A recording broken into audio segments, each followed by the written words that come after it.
ingin berbuat baik. Puncaknya saya sekolah. Ibu, ya Allah, saya ingin berbakti pada ibunda saya. Anda tahu apa yang terjadi? Demi Allah saya katakan, ketika Anda bersabar, ibu saya, Bu, Pak, itu krisis 97, Pak. Waktu krisis saya masuk pesantren, saya diberikan sempurna bekal seperti anak-anak lain. Rupanya ibu saya sudah tanya kepada santri-santri orang tuanya, berapa bekal Anda kasihkan? Dikasih yang paling tinggi itu dikasihkan pada kami tiap bulan. Saya terima. Satu kali libur saya pulang dari jauh, ibu saya tersenyum melihat sedang jemur pakaian melihat saya. Begitu saya tiba, kaget saya. Ini kok pakaian ibu saya, pakaiannya nggak cocok dipakai gitu. Ini bukan pakaian ibu saya, kayak kain pel lah kalau sekarang. Saya masuk ke rumah, saya kejar, saya buka pakaiannya, lemarinya, saya nggak temukan sedikit pun. Saya kejar kakak saya, dia sudah siapkan makan. Kak perempuan kami yang kedua, mana pakaian ibu saya? Perhatikan jawabannya. Dia menangis saat itu. Dia bilang, mama itu telah menjual semua perhiasan dan pakaiannya untuk pendidikan kamu. Jual untuk kita, katanya. Jual.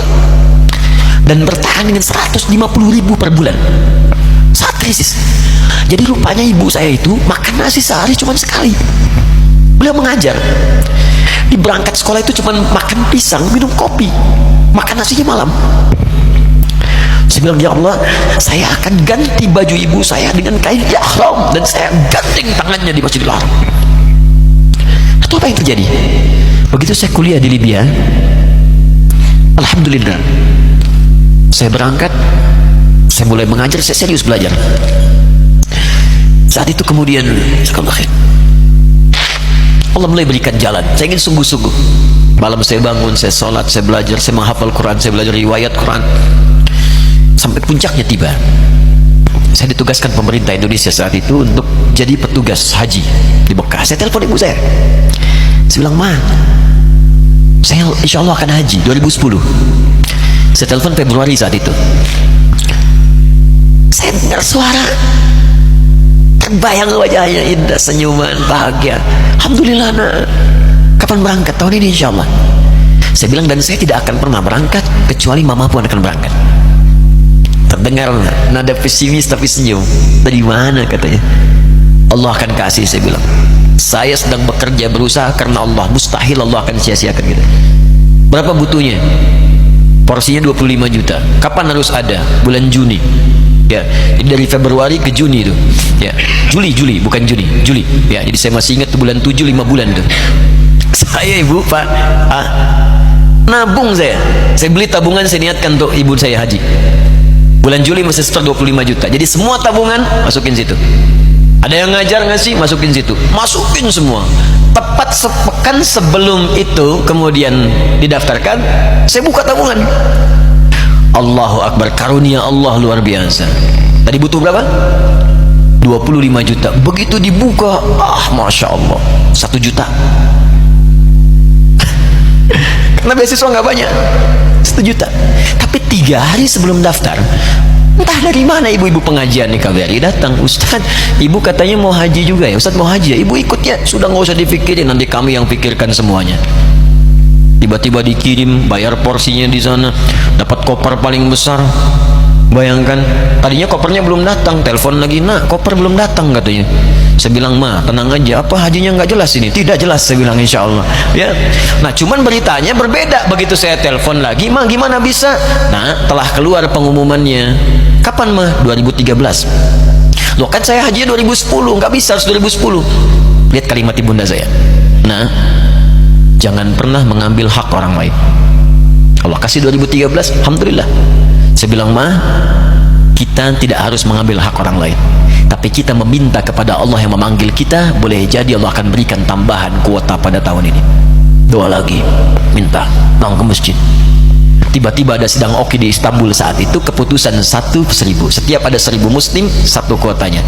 Saat itu Indonesia dapat tambahan 22.000, termasuk ibu saya ada di situ. Ya, acara malam Al-Qadar 27 Ramadan, malam masih ingat betul, saya jadi MC dengan rektor pada saat itu.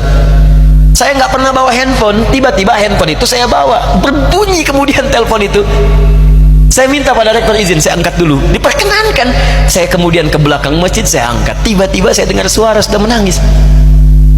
Nah, katanya, kenapa Ma? Alhamdulillah mama bisa haji. Ternyata kuota itu termasuk ibu saya 5 bulan Pak, bayar biasa, nggak bayar tambahan, nggak ada macam-macam, bisa berangkat. Begitu saya berangkat duluan, saya tungguin betul di apartemennya, di maktabnya sampai datang. Begitu sudah datang, saya nggak sapa, saya lihat dari jauh. Bahagianya saya bisa mengganti pakaian tadi yang lusuh dengan kain ihram. Saya perhatikan, saya ikuti dari belakang, di lift saya ikuti, di jalan saya ikuti. Begitu sampai Masjidil Haram, saya gandeng tangannya. Ma, kita sama-sama labbaik Allahumma labbaik, labbaik la syarika lak labbaik. Saya tawaf, saya gandeng ibu saya lindungi supaya dapat kenikmatan dalam tawafnya. Begitu saya rasakan bagaimana Sayyidah Hajar bekerja keras untuk Ismail. Saya balas di situ, saya gandeng tangan yang kanan, saya minta pada Allah, muliakan ibu saya, ya Allah, muliakan ibu saya, muliakan, berikan saya kesempatan membahagiakannya. Cuman yang kanan digandeng, yang kiri kosong, karena sudah tidak ada. Jadi ketika Anda belajar pun untuk menjadi ulama, Allah akan muliakan Anda. Orang tua Anda akan dapat bagiannya. Yang hafal Quran itu Musa, yang bisa haji bapak ibunya. Kemarin saya jadi Amirul Hajj dari kedutaan Saudi, berangkat membawai 350 orang rombongan. Siapa yang saya bawa? Ahli Quran, yang hafal Quran anak-anaknya. Ahmad Kamil yang haji, pengajarnya, murabbinya, ibunya, temannya, banyak yang berangkat. Yang berangkat siapa? Calon ulama.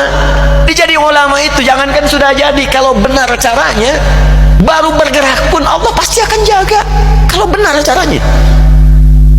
Di satu pertanyaan tadi, pilih mana orang soleh atau ulama? Jangan pisahkan, karena jadi ulama itu adalah tingkat tertinggi bagian dari orang soleh. Jadi mesti ada yang jadilah di keluarga. Pilih satu, mungkin ahli Quran, kedua ahli hadis, yang lain dunia, tapi dunia diniatkan membantu ibadah. Jadi arsitek buat bangun masjid, bangun pesantren, pahala banyak. Insya Allah akan dibuka oleh Allah, insya Allah.